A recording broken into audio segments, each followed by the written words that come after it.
আসসালামু আলাইকুম রহমতুল্লাহ বরকাতুহু। তে বন্ধুগণ, আশা করি আল্লাহ পাকের রহমতে সকলেই সহি সালামত আছেন।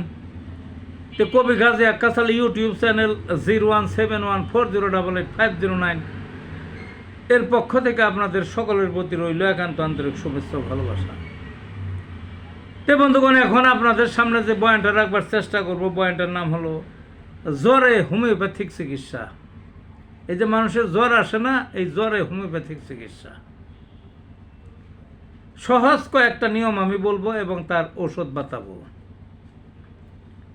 জ্বরটা যদি হঠাৎ আসে, কথা নাই বার্তা নাই, হঠাৎ জ্বর আসলো, যে কারণেই আসুক হঠাৎ, তাহলে অ্যাকোনাইট ন্যাপ এই ওষুধটা একবেলা খাওয়াইবেন। আরেক বেলায় খাওয়াইবেন বেলেডোনা।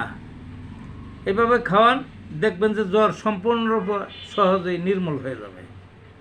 আর জ্বরটা যদি দেখেন আস্তে আস্তে আসছে, কয়েকদিন যাবৎ ম্যাশ করতেছে, শরীরের একটু ঠান্ডা ঠান্ডার ভাব ভিতরে বা একটু গরমের ভাব, অর্থাৎ জ্বর আসতেছে, অর্থাৎ ধীর গতিতে যদি জ্বর আসে, তাহলে আরও দুইটা ওষুধের নাম বলতেছি এই ক্ষেত্রে আর কি। ধীর গতির জ্বর যেটা মানে আস্তে আস্তে হয়, সেখানে খাওয়াবেন হলে ওই জেলসিমিয়াম খাওয়াবেন, জেলস বলে সংক্ষেপে, একবেলা। আরেক বেলা খাওয়াবেন ব্রায়োনিয়া অ্যাল্প।